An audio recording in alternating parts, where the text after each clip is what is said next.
Seja bem-vindo ao podcast Liderança Atemporal. Aqui é um lugar onde líderes são encorajados a tomar melhores decisões e escolher caminhos baseados em princípios que são atemporais, princípios que nos acompanham ao longo de toda a história. Vem colaborar com a gente! Olá a todos os nossos ouvintes e os nossos espectadores. Nós estamos aqui em mais um podcast da Liderança Atemporal, podcast da Escola Temporal, que a cada 15 dias tem um convidado de honra, um dos nossos experiencialistas, que vem contar um pouquinho para a gente um pouco daquilo que eles são experts, por isso experiencialistas. E hoje eu tenho aqui uma convidada incrível que eu tive a honra de ouvir muito por parte da Gabi Presto, que é nossa sócia aqui na Escola Temporal. E hoje eu tenho a oportunidade de ouvi-la e de conhecê-la um pouquinho melhor aqui junto com vocês. Então eu vou contar aqui, já sem mais delongas, com quem eu estou. Eu estou com a Ineli Cesna. Ela que é uma líder com muitas faces e especialidades, viu, gente? Ela é mediadora, coach, psicóloga, advogada e autora. Lidera programas inovadores em liderança transformativa, e ela faz isso para mediadores, para educadores, para executivos e todos os líderes que estão mesmo ali em busca de um aprimoramento e uma promoção do seu crescimento pessoal e profissional de forma global. A Ineli possui certificações da American Arbitration Association, da MC3 Mediation, da International Enneagram Association e da International Coaching Federation. Olha só com quem que eu tô aqui hoje, hein, gente? É uma pessoa simples, acessível, amigável, uma querida, gosta muito de falar sobre liderança, sobre desenvolvimento humano, influência divina na paz e na harmonia diária. E hoje a gente vai ouvir um pouquinho e aprender sobre o que ela tem aqui para contar para a gente. Nelly, seja muito bem-vinda. É um prazer te ter aqui. Oi, Monique, muito obrigada. É um prazer estar aqui com você. É um prazer participar da Escola Temporal e desse trabalho maravilhoso que vocês estão fazendo, que está trazendo uma consciência e uma oportunidade para o mundo inteiro evoluir, certo? Então, uma grande honra estar aqui com você. Ah, imagina, a honra é nossa e a gente está aqui muito na expectativa de absorver um pouquinho daquilo que você tem para nos ensinar. E, gente, é o seguinte, a Ineli vai falar um pouquinho para a gente hoje, e eu estou curiosíssima aqui, sobre qual é a filosofia atemporal que ela mais usa para a base da sua felicidade, para a base da sua harmonia e do seu entendimento próprio. Então, Ineli, conta para a gente, que princípio atemporal é esse? Olha, Monique, eu vou te falar que esse princípio atemporal foi algo que levou a minha vida inteira para descobrir. Eu morei 27 anos no Brasil e aos 27 anos eu vim para os Estados Unidos. E como todo brasileiro, eu acho que a gente tem uma exposição a uma diversidade espiritual muito grande. O Brasil é um país de uma diversidade maravilhosa. A gente tem catolicismo, tem o judaísmo, tem a Umbanda, tem o candomblé, ou seja, na minha família a gente rezava para Santa Rita, né, no catolicismo. Meu segundo nome foi em decorrência da Santa Rita de Cássia, meu nome é Ineli Cássia. Mas aí também o meu pai ia e se benzia com as mães de santo lá na praia, no Ano Novo, tinha sempre benzer para a mãe de santo, tinha festa para Iemanjá, a gente fazia barquinho para Iemanjá, né, com os pedidos e velas, e jogava flores lá no mar. Enfim, existe uma riqueza de tradições muito grande. Sem falar o espiritismo de Allan Kardec, que era algo que a minha mãe estudava e acreditava. Então, eu estive sempre muito curiosa para essas diversas tradições espirituais e religiosas que eu tinha acesso no Brasil. Então, parte da minha jornada foi quando eu vim para os Estados Unidos. Eu vim como advogada, né? E o meu treinamento como advogada é um treinamento muito preto no branco. É O que está verdade. nos autos está no mundo, se não está nos autos e no código, não está no mundo, né? Então, eu estava sempre buscando evidência das coisas. E sobre o ponto de vista religioso, espiritual, a evidência, ela fica meio intangível. E eu tinha uma certa frustração com relação a isso. E eu senti uma frustração no sentido de que a espiritualidade no Brasil, às vezes, parecia algo amedrontador. Ai, algum espírito vai me pegar, ou vão por mal olhado, ou coisas assim. E eu achava isso muito amedrontador. Quando eu vim para os Estados Unidos, eu comecei a trabalhar aqui como advogada e por um determinado momento eu tive uma doença crônica. E o meu médico, então, na época aqui, que era um médico de medicina tradicional, mas muito voltado a outras formas de cura, ele me aconselhou a estudar psicologia espiritual como forma de curar o meu corpo. E a psicologia espiritual, esse mestrado de psicologia espiritual, tinha ênfase em a ligação entre consciência, saúde e cura. Como que a nossa consciência afeta a nossa saúde e como que nós podemos usar da nossa consciência para buscar a nossa cura. Então, esse mestrado de psicologia espiritual me encaminhou para esse processo de cura física, buscando o âmbito espiritual. E aí foi aí que eu comecei a entender uma espiritualidade mais focada na observação. No que eu estou observando em mim, que tipo de conversa eu tenho comigo, como que eu lido comigo e com os outros, qual que é o meu relacionamento com o mundo, qual é o meu relacionamento com Deus, qual é o meu relacionamento com as outras pessoas da minha vida. Enfim, a observação começou a ser o meu ponto principal de cura. E essa observação me levou ao Eneagrama. O Eneagrama é uma ferramenta muito interessante, porque é uma ferramenta que iniciou há mais de 2.500 anos antes de Cristo. Olha só. Encontra-se traços do Eneagrama na matemática de Pitágoras, por exemplo, que no sufismo, no cristianismo, em várias tradições, no islamismo, no cabala, em várias tradições espirituais, religiosas, existem traços do Eneagrama. E o interessante do Eneagrama, ele é baseado em observações. O Eneagrama não vai pedir para você acreditar nada que você não possa observar. Então, é um trabalho de auto-observação intensa, de estar presente nesse momento, nesse aqui, nesse agora, nessa respiração. E aqui começar a observar o que realmente está acontecendo, como que eu sou, como que eu não sou, quais são os meus padrões, etc. Então, o Eneagrama, ele traz um mapa, digamos assim, de como nós podemos nos observar. E, a partir dessa observação, nós ganhamos consciência não só das nossas fortalezas e das nossas fraquezas, mas principalmente das dinâmicas de sabotagem que acontecem dentro de nós inconscientemente. Isso é muito curioso, né? Muito curioso, porque muitas vezes a gente, com a maior das boas intenções, a gente promove aquilo que a gente está tentando evitar. E foi bem uma situação assim na minha vida que me trouxe bastante consciência, onde eu promovi um conflito que eu estava tentando evitar. E aí eu percebi a minha própria dinâmica. Mas, além disso, uma das coisas mais interessantes do Eneagrama é nós podemos entender a nossa essência, a essência da nossa alma. É como se cada alma tivesse a sua cor, digamos assim. Nós temos várias tonalidades.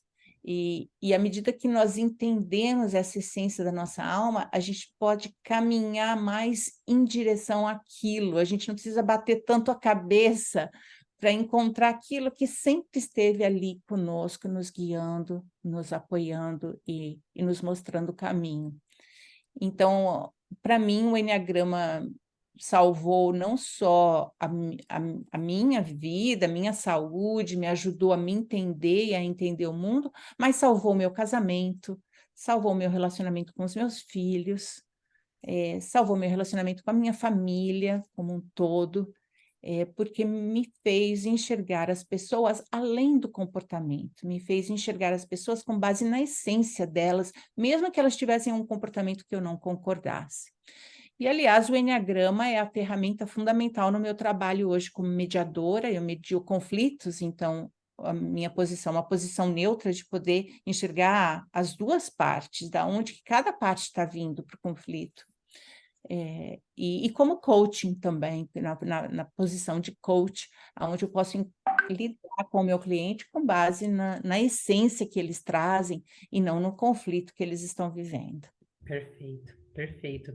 Muito curioso. Quando eu estava aqui preparando o podcast, eu fiquei me perguntando se você traria justamente essa questão do Eneagrama, porque de fato é algo que talvez poucas pessoas que estão aqui nos assistindo ou nos ouvindo nos conhecem, né? Conhecem a fundo. E Nelly, você já contou um pouquinho para a gente de como isso surgiu na sua vida, né? Conta um pouquinho para a gente mais a fundo, assim, como a gente pode utilizar então o Eneagrama para o nosso próprio benefício, assim, o que que é essa filosofia, assim? Como se traduz o Eneagrama e como eu posso usá-lo na minha vida? Então, o Eneagrama, ele é um mapa de 9 energias, digamos assim. Alguns autores chamam das 9 faces da alma. 9 faces da alma. Então, existem... essas faces da alma estão misturadas dentro de nós, mas cada um tem uma face predominante. Eu vou dar um exemplo para você. Por exemplo, existem pessoas que são mais perfeccionistas, que querem tudo certinho, gostam de ter tudo na ordem, tudo organizado. Existem pessoas que gostam de se doar, que se doam mais do que recebem. Existem pessoas que precisam, digamos assim, num bom termo, precisam se mostrar, precisam estar na radiância, na luz, porque à medida que elas se mostram, elas encontram o próprio alto valor. Existem outras pessoas que precisam sentir, elas sentem profundamente. Tudo que acontece com elas afetam os sentimentos de forma profunda. Existem pessoas que precisam do conhecimento, eles se sentem bem conhecendo, fazendo pesquisa, encontrando as informações, the data, né? As pesquisas, etc. Existem pessoas que estão relacionadas, por exemplo, a lidar com onde que está o perigo, como é que eu vou me proteger do que é perigoso, como é que eu vou me sobreviver do perigo. Existem pessoas que estão buscando expansão, se distraindo. Tudo que elas querem tudo menos ficar tristes, menos ficar, como se eu diz, trapped, assim, amarradas. Elas estão sempre buscando a expansão, buscando algo novo, gerando possibilidades, se distraindo. São pessoas muito extrovertidas, geralmente. Existem outras pessoas que são mais dominadoras, até são mais... elas intimidam de alguma forma, são intensas. Elas vêm porque elas querem mudar a situação, elas apresentam uma intensidade maior e podem apresentar uma forma de dominar a situação, são líderes natos, geralmente. E outras são mais calmas, mais pacatas, mais vai com o fluxo, sem querer movimentar muito o fluxo, vai se ajustando e vai com o fluxo. Essas são as 9 faces das pessoas. E cada uma delas tem as suas fortalezas e as suas fraquezas. Mas uma forma interessante que o Eneagrama nos ensina é nós observarmos todas essas formas de ser, apreciando a essência de cada uma delas e não julgando a distorção, porque cada essência acaba se distorcendo de alguma forma no mundo. Por exemplo, o perfeccionista, ele vai se tornar meio um chato no sentido de olhar para tudo que está errado, porque ele quer corrigir, ele quer melhorar. Faz Então, sentido. aquele comportamento pode irritar alguém, mas quando você entende que a essência daquela pessoa vem desse lugar de excelência, de buscar excelência, você começa a não se irritar tanto que a pessoa está olhando para tudo que é errado, porque você percebe que isso é uma progressão natural daquela essência. O outro que gosta de se doa mais do que se cuida. A pessoa se torna exausta, eventualmente aquela pessoa entra num burnout. Então, você pode lidar com aquele burnout, não no sentido de criticar o seu burnout, mas de entender como é que o seu cuidar pode também se voltar a você. Ou seja, você usa da essência da pessoa não como uma crítica, você não pode cuidar tanto dos outros, não faz tanto para os outros. Não, continua a fazer, porque essa é a sua essência, você nunca vai mudar essa essência. Mas como que você pode utilizar dessa essência para se cuidar também de você? Porque quem está cuidando, no fundo, é algo maior do que você, algo superior, uma força maior está aqui trazendo esse cuidado. E esse cuidado cabe a tudo e a todos, inclusive a você. Então, você utiliza da essência da pessoa para buscar a cura, a evolução. Tem? E assim vai, para cada uma das 9 faces do Eneagrama. Então, é interessante da gente saber essa filosofia, é que a gente para de se criticar tanto, sabe? A gente percebe as nossas sabotagens, digamos assim, mas a gente percebe que dentro dessas sabotagens existe um fundo inerente de bondade, um fundo inerente de querer o bem maior. Mas, às vezes, a forma com que a gente vai para essa bondade, a gente distorce e acaba se tornando uma sabotagem. Então, entender essa distorção é uma chave maravilhosa para a nossa vida. Muito bom, muito bom. E eu estou aqui pensando que autoconhecimento é algo que todo executivo, todo líder precisa, é algo fundamental para que ele consiga orquestrar bem o negócio, a equipe, a empresa onde ele está como um todo, porque é a partir disso que a gente, como você mesmo disse, entende aquilo que faz a gente ser melhor conosco mesmo, ter ali um sentimento de compaixão, eventualmente, com aquilo que a gente entender os nossos sabotadores e por aí vai. E Nelly, você tem algum exemplo para trazer para a gente, pensando justamente que nós temos muitos executivos que estão aqui nos ouvindo e nos assistindo, né? E eu acho que qualquer um deles agora pode pensar assim: puxa, como é que eu uso isso a favor da minha liderança? Como é que eu trago esse conhecimento, esse autoconhecimento a favor daquilo que eu tenho para decidir no dia a dia, para atuar com o grupo de trabalho onde eu estou inserido e por aí vai? Uhum. Se você puder Sim, compartilhar algum. ótimo, adorei a pergunta. Deixa eu começar pelo autoconhecimento que você levantou. Eu acho que o autoconhecimento bom, já existe aquele grande ditado, né? Above all, know thyself. Acima de tudo, conheça-se a si mesmo. À medida que nós nos conhecemos, nós conhecemos a Deus. Em Deus, eu não estou falando de Deus a nível religioso.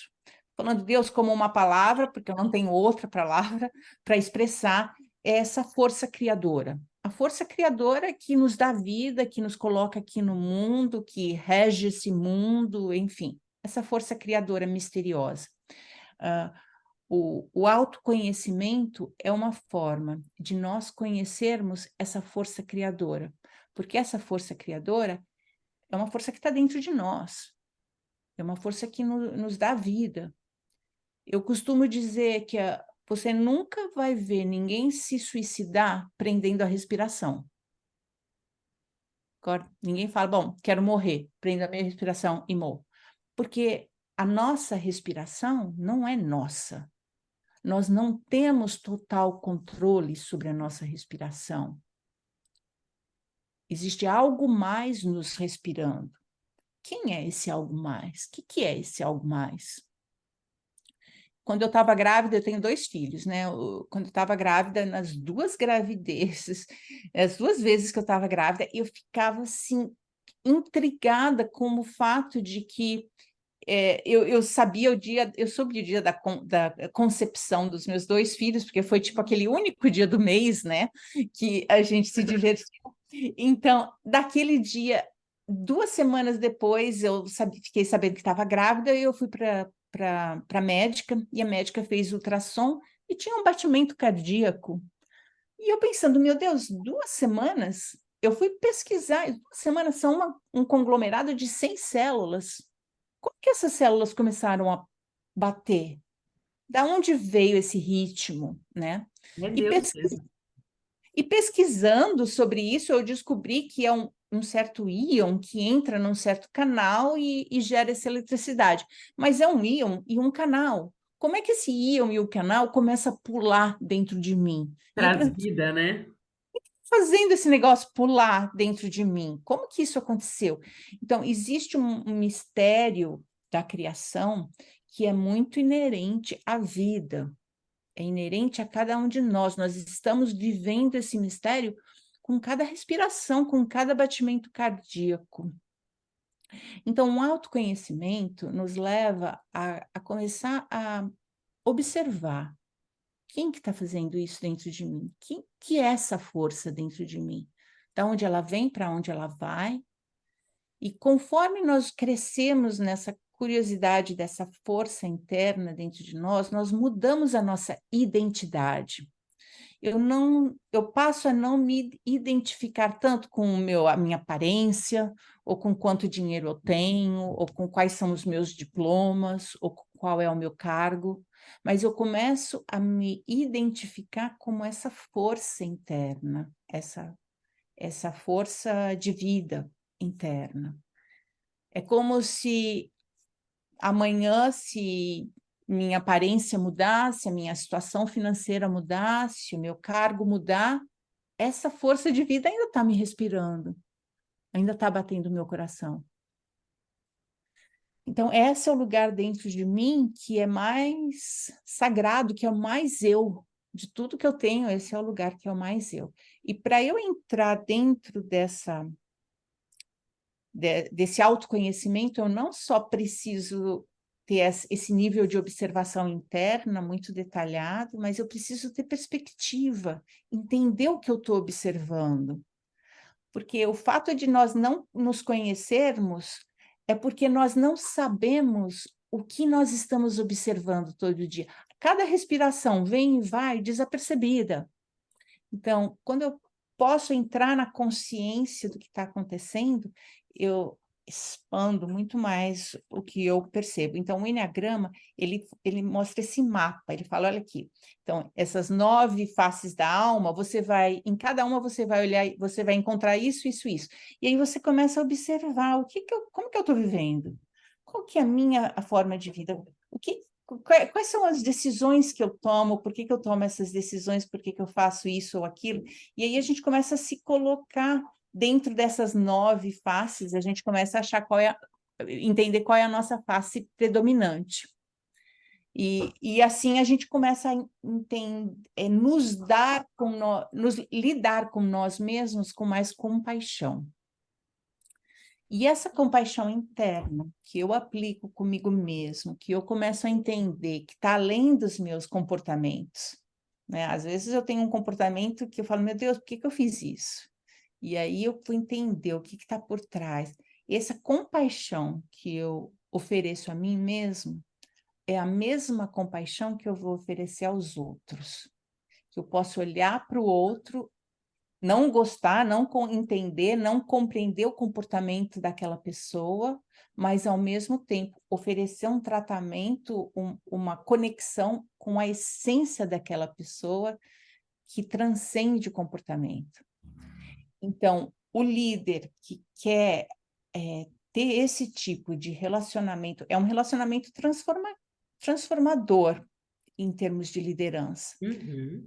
E para você ter esse comportamento transformador na sua forma de liderar os outros, você primeiro precisa ter esse comportamento transformador na sua forma de se autoliderar, de se entender e de se enxergar. Então, o conhecimento do Enneagrama é um mapa que vai nos ajudar a se enxergar com mais clareza. E é um mapa que transcende qualquer dogma ou qualquer doutrina, independentemente da religião que você tem ou das crenças que você tem. O Enneagrama não viola nenhuma delas, porque o Enneagrama vai simplesmente pedir para você se auto-observar. Então, qualquer que seja o seu dogma, a sua doutrina, não te impede de você auto-observar e perceber esses padrões naturais de como nós agimos, de como nós reagimos, de como nós somos, e isso nos oferece essa possibilidade de entender com mais clareza o que é a nossa essência, o que é essa alma, o que é essa força de vida que me sustenta aqui nesse mundo, nesse aqui, nesse agora, dentro das circunstâncias que nós encontramos. Muito bom, muito bom. Quero já fazer o meu eneagrama. E Então, a- eu quero colocar um parecer aqui. Às vezes, a maioria da aplicação do Enneagrama moderno é assim: eu vou lá, faço meu Enneagrama, eu vejo qual é o meu número. E aí eu fico só entendendo o meu número. Essa é uma forma errada de se fazer o Enneagrama. Eu já vou colocar de antemão. E não quero dizer errada no sentido de erro, mas limitada. Quando a gente sabe qual é a nossa forma predominante, a primeira intenção é entender aquela forma predominante, claro, simplesmente para validar o que nós observamos dentro de nós, mas a forma de usar esse conhecimento é como que eu saio da minha forma dominante. E o Enneagrama é um círculo com algumas linhas internas. E Uhum. aquelas linhas internas mostram exatamente como que a gente sai da nossa forma predominante. E essa possibilidade de sair da forma predominante é o que nos oferece a nossa evolução. Se a Entendi. gente se manter ali fincado na nossa forma dominante, a gente simplesmente está se distanciando do restante. Então, o Enneagrama oferece a oportunidade de a gente ser um pouquinho de todos, um pouquinho de tudo. E aí eu consigo me relacionar melhor com as pessoas que têm outras formas dominantes, porque eu entendo de onde que elas estão vindo, como que é a essência. E existe uma compaixão e uma unificação maior. Dentro das nossas diferenças, nós nos tornamos iguais. Eu gosto de uma frase de Rumi, onde ele fala: Beyond ideas of wrongdoing and right doing, there is a field, I'll meet you there. Significa, além dos atos de certo e errado, existe um campo, eu te encontro ali. Eu entendo, esse é o campo do amor incondicional, onde a gente lida um com o outro, além do certo e errado, bonito, feio, bem e mal. O meu pai, a vida inteira, meu pai falava uma frase que eu ainda falo para meus filhos. Meu pai falava: eu te amo além do certo e errado, bonito, feio e bem e mal. E ele sempre falava: não interessa o que você fizer de errado, o pior que você fizer na sua vida, você pode vir e me contar, porque eu já fiz pior que isso. Ele falava. Ele trazia uma incondicionalidade muito grande no relacionamento, sabe? Nada que eu vou falar para ele vai ser errado, porque ele já fez pior e ele vai me entender. Então, é isso, eu gosto dessa frase que ele fala, porque traduz bastante essa perspectiva do Enneagrama. Dentro do Enneagrama não existe erro, não existe erro. Existe simplesmente distorções que a gente entra naquela distorção para aprender uma chave, algo importante que nós precisamos aprender para a nossa evolução. Então, as linhas internas do Enneagrama mostram exatamente Como que a gente faz quando a gente está se desintegrando, né, que eles dizem, indo para a distorção, o que que eu preciso encontrar naquela distorção, qual é a minha chave que eu preciso para me levar para a evolução. Muito bom, muito bom. E Eu é não muito sei se eu dei interessante. um exemplo meio... talvez meu exemplo seja bem assim, alto, não estava mostrando uma situação específica. Não, imagina. Eu ia justamente dizer que, assim, é justamente por meio disso que quando a gente tem uma equipe muito diversa, uma equipe de muitas opiniões, opiniões diferentes entre elas, a gente consegue ter o equilíbrio de olhar para toda essa diversidade, essa pluralidade e encontrar aquilo que pode ser possíveis caminhos para uma tomada de decisão mais assertiva, que não está no certo e no errado, mas que está ali dentre aquelas diversas opiniões, melhor, um caminho melhor acolhido, digamos assim, né? Só que normalmente a gente está tão no automático, essa é a impressão que eu tenho por ser executiva há muitos anos, e que a gente não consegue, nem consegue parar no nosso dia a dia para ter um momento e olhar para situações, reconhecendo que, primeiro, quem eu sou e como eu me acolho, para sequer acolher o outro. Então, a gente fica o tempo inteiro observando nas grandes companhias aquela gestão de confrontos e não o olhar do acolhimento do conflito, que é positivo, né? E você trouxe que você também atua com mediação de conflitos, né? Inclusive é certificada nesse sentido. E eu queria até que você trouxesse uma correlação com isso que a gente vem falando até agora, Ineli, com essa questão de mediação de conflito, porque se tem uma coisa que o executivo faz o dia inteiro, é mediar conflito, né? E com certeza quando ele entende melhor quem ele é, o ponto forte dele, mas principalmente como é que ele sai daquele ponto forte, vai para o restante, olhando essa diversidade, acolhendo tudo que é plural, como é que ele tem uma melhor postura ou encontra um melhor caminho para olhar para os conflitos que ele tem ali na equipe dele, com os problemas que táticos, inclusive, que ele tem que lidar, e encontrar melhores caminhos. Uhum. Sim, é uma ótima pergunta. Eu vou te dar um exemplo de um grupo que eu trabalhei. E eram bem claras as energias que estavam presentes ali. O líder do grupo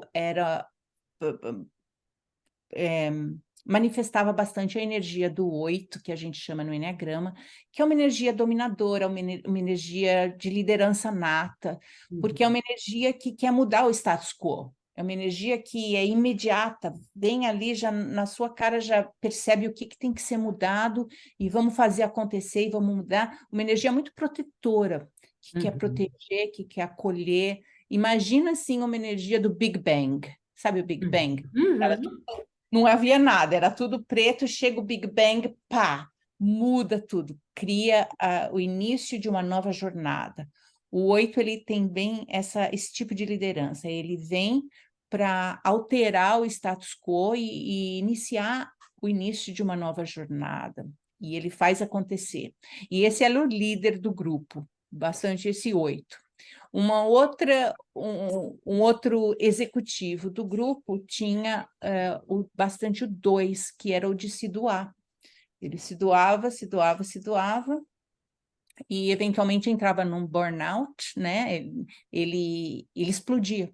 Chegava uma hora que ele explodia, e aí ninguém conseguia entender por que ele estava fazendo aquilo, as pessoas achavam que ele estava manipulando, querendo manipular a situação, e especialmente o líder tinha um atrito muito grande com esse executivo, porque o líder não percebia que esse executivo estava dando e não se preenchendo, Olha né? só.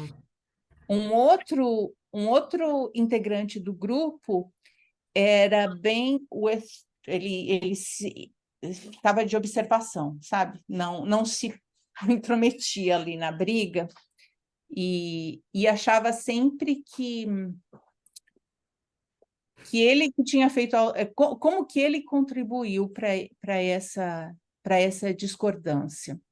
Então, esse outro participante, ele quase não falava nada, ele é muito difícil de extrair algo dele, e estava sempre na observação, achando que, bom, se eu fizer alguma coisa aqui, o negócio vai entrar em Uhum. explosão, então é melhor não fazer nada.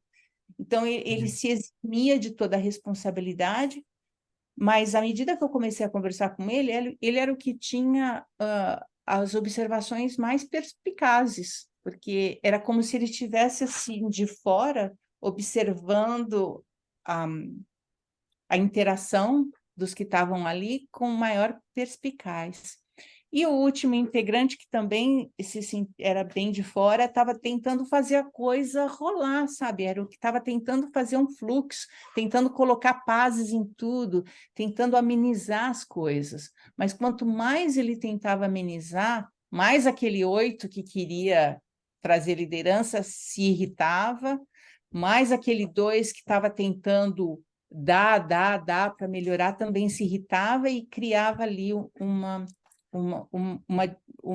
conflito ainda maior. Quanto mais ele tentava apaziguar o conflito, mais conflito ele criava. Uhum.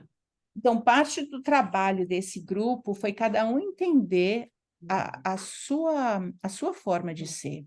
O 2 entender que ele estava dando muito e se dando pouco, não olhando para as próprias necessidades. O chefe entender o impacto da energia dele, porque ele não se achava intenso, ele não se achava dominador, mas todo mundo estava intimidado por ele.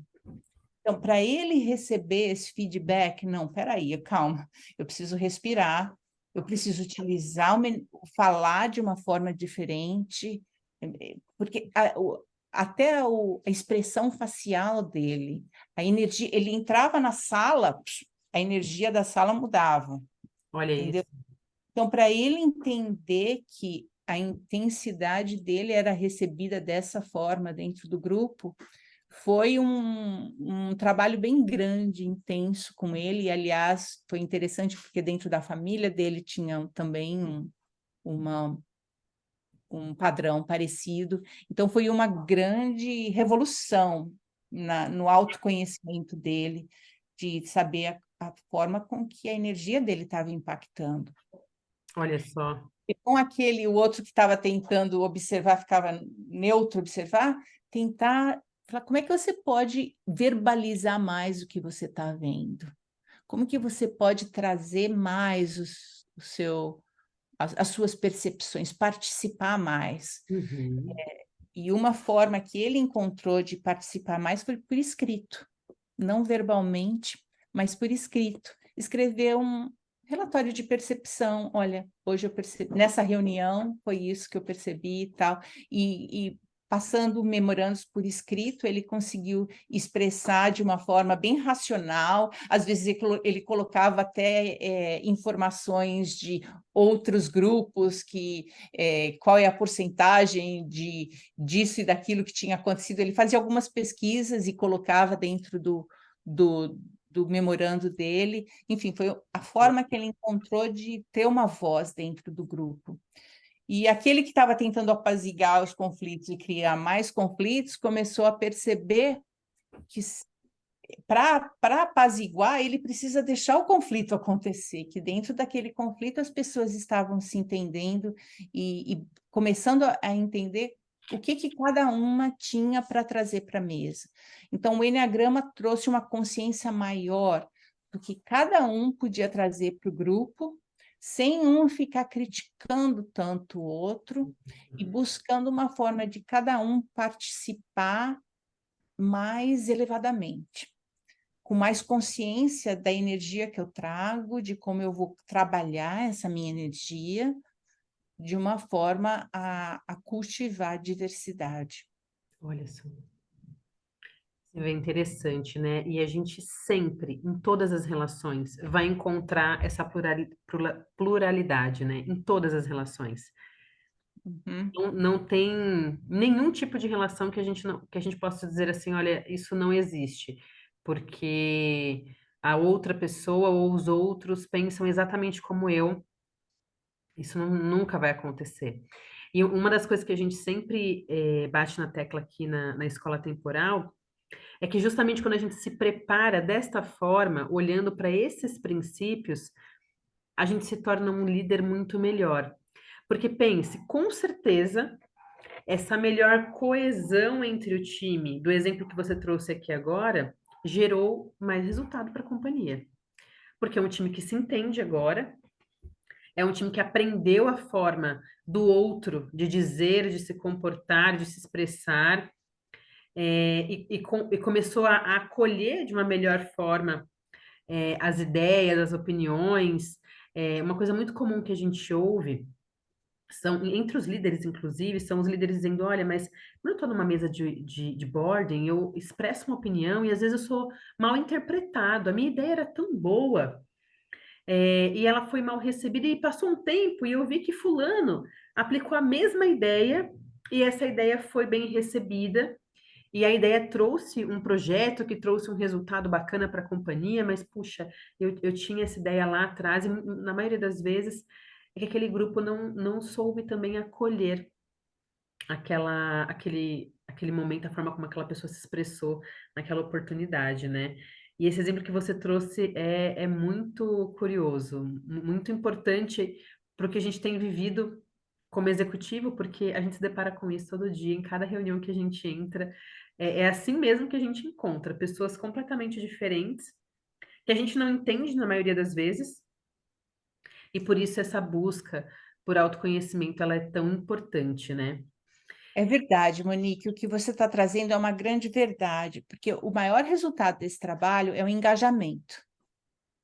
O engajamento, existem grandes pesquisas feitas sobre isso. Qual é o resultado financeiro de você ter pessoas trabalhando, pessoas engajadas trabalhando na sua empresa? Porque a grande maioria está ali 50%, eles estão ali, os outros 50% estão pensando no amanhã, no que deixou em casa. Enfim, quando você pega 100% das pessoas que estão trabalhando com você, você duplica a produtividade. Então, esse engajamento é muito importante. A questão é como que a gente vai buscar esse engajamento? É. Tradicionalmente, a liderança era buscar pessoas que pensam como eu. Então, os líderes tentavam contratar pessoas com quem eles se davam bem, porque pensavam como eles. Né? Existe essa perspectiva de que, da forma que eu penso, da forma que eu vejo o mundo, é a forma certa. Então, se o outro não vê da forma que eu vejo, eu tenho que convencê-lo a ver como eu vejo. O Enneagrama destrói essa perspectiva, porque o Enneagrama mostra como que cada um tem uma perspectiva diferente do mundo e todas são corretas. Todas são corretas, não só corretas, mas todas são importantes na criação. Então, o líder que consegue perceber que existem outras formas de enxergar a mesma coisa, começa a se abrir para a necessidade de ter pessoas diferentes dele dentro do time, porque aí ele pode ver a coisa de uma forma holística, de todos os ângulos. Então, uma grande vantagem do Enneagrama é a possibilidade de construir confiança nos seus relacionamentos. A gente diz aqui, build trust and rapport. Rapport, eu não sei meio a tradução dessa palavra, Amo mas... essa palavra. Mas a tradução é ruim, tá? Já te adianto. Qual Porque é a a tradução? tradução é como se fosse conexão. Uhum. Mas não é só, também é conexão, mas o rapport é muito mais profundo, né? O rapport é você construir um senso de psychological safety, de segurança psicológica, sabe? Aonde eu posso estar aqui por inteiro, eu posso me colocar por inteiro.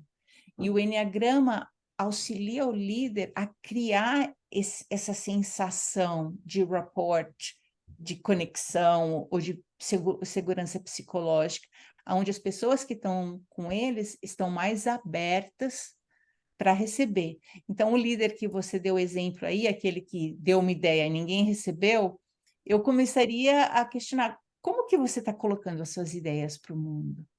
Como que você está se posicionando dentro do seu grupo? Porque talvez, se a pessoa se posiciona dentro de um grupo da forma que só eu vejo está certo, a hora que aquela pessoa coloca uma ideia para fora, também todo mundo reage do mesmo jeito, nem presta atenção, porque não quer ouvir a sugestão daquela pessoa. É verdade. Porque não existe esse rapport, essa abertura para acolher o que está presente. Então, o enneagrama é muito interessante nesse sentido, da gente criar uma postura que é mais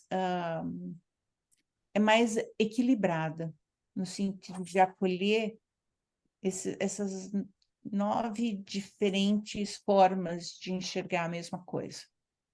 Muito bom, muito bom. E é impressionante que existem mesmo, você falou de algumas pesquisas que falam sobre como esse ambiente de confiança, de acolhimento, ele gera mais resultado de verdade, né? E toda vez que a gente tem contato com uma empresa que está começando a conhecer a escola temporal, a gente fala assim, olha, não acredita só no que eu estou dizendo. Olhe as evidências, né? Existem pesquisas que mostram, a gente está falando de seres humanos, eles são líderes, mas eles são pessoas antes de serem líderes, e como a gente conhece a si mesmo e trata a si mesmo é fundamental na forma como a gente vai liderar uma pessoa ou um time, ou um projeto, e seja lá o que for, né? Muito bom, Ineli, eu te agradeço muito por esse conhecimento. Eu queria aqui te fazer uma última pergunta e deixar aberto para você trazer aqui alguns comentários. Que mensagem você deixaria para quem está buscando esse caminho de harmonia e paz, no lugar de liderança onde está, no lugar de eu onde está? Que mensagem você poderia deixar? Que recomendações ou conselhos você poderia aqui nos deixar nesse final de podcast, né, nesse final de conversa? Hum. Olha, Monique, tem várias coisas que eu poderia falar, mas eu acho que a coisa principal é que cada um de nós precisamos ter consciência é de que a nossa presença nesse momento, a nossa presença, o nosso trabalho, o nosso serviço é fundamental. Cada um tem o momento de vida que nós estamos vivendo, o momento histórico, mundial, esse momento da humanidade, precisa da participação de cada um de nós. Às vezes a gente fala, eu não sou nada, eu sou um pequeno. Não, você é muito, porque cada um de nós temos influência dentro do mundo ao nosso redor, daqueles que estão ao nosso lado, e esses têm influência dentro daqueles que estão ao lado deles, e aqueles têm influência dentro daqueles que estão ao lado dele. Então, nós estamos agora num momento assim de vida aonde ou nós crescemos juntos ou nós vamos se autodestruir. Nós precisamos criar a consciência de como que nós lidamos com nós mesmos, uns com os outros, e com o ambiente, com o mundo, com os animais, com as árvores, como que a gente vai cultivar um sistema saudável como um todo. Porque se o sistema não estiver saudável como um todo, uma hora a casa cai, porque cria um efeito que é malífico, que vai denegrindo, que é o que a gente está fazendo. O que nós construímos agora, porque nós não temos essa ideia de sistema como um todo, a gente causa uma destruição. Com a maior das boas intenções, nós estamos causando a destruição do planeta, do clima e tudo mais. Então, como que cada um de nós podemos participar para uma evolução? E eu acho que a minha mensagem aqui é para cada um saber da sua importância nesse processo e da importância de nós nos conhecermos e conhecermos os outros. Muito bom. Muito As bom. pessoas são, o fator pessoa é fundamental. Ontem, o meu filho disse para mim, mãe, sabia que os homens são os únicos parasitas do mundo? Falei, poxa vida, né? Porque tudo, se você pensar, os insetos, as árvores, os animais, tudo que existe na Terra está dentro de um fluxo contínuo de, de dar e receber. Mas o homem não, o homem está tirando mais do que está oferecendo. Então, como que nós mudamos essa mente parasita que nós temos, às vezes até com nós mesmos, para entrar numa mente, eu digo dentro dos nossos cursos, eu chamo uma mente sinergética, onde nós buscamos sinergia ao invés de parasita. Não é o que eu posso tirar ou o que eu vou ganhar, é como que eu vou entrar no fluxo do dar e receber. Com o meu esposo, com o meu filho, com o meu chefe, com o meu líder, com quem trabalha comigo, com o meu vizinho, com o mundo, com tudo. É isso aí. É. E a gente pode começar aqui no nosso trabalho, com quem a gente é, como a Ineli disse. E a Escola Temporal está aqui para apoiá-los nessa caminhada, então contem conosco. A gente vai ficando por aqui. Ineli, gratidão por essa conversa. Muito obrigada por compartilhar um pouquinho do seu conhecimento, um monte do seu conhecimento, na verdade. O nosso tempo ele é curtinho, mas com certeza a gente pode ter outras oportunidades de conversar sobre outras temáticas. Quem está aqui nos ouvindo, nos assistindo e ficou curioso sobre algum ponto aqui que foi citado e quer entender um pouquinho mais a fundo, deixa o seu comentário, traz para a gente qual assunto, qual tema você quer que a gente explore melhor e vai ser um prazer falar de novo com a Ineli para a gente trazer aqui mais temáticas para serem exploradas, né, Ineli? Muito obrigada. Muito obrigada, Monique. Você é uma simpatia, adorei a nossa conversa, adoro o trabalho que vocês fazem na Escola Temporal. Muita luz, muito sucesso e muito agradecida por essa oportunidade de estar com você. Imagina, a gente que agradece e a gente vai ficando por aqui, gente. Até o próximo podcast Liderança Temporal. Tchau, tchau.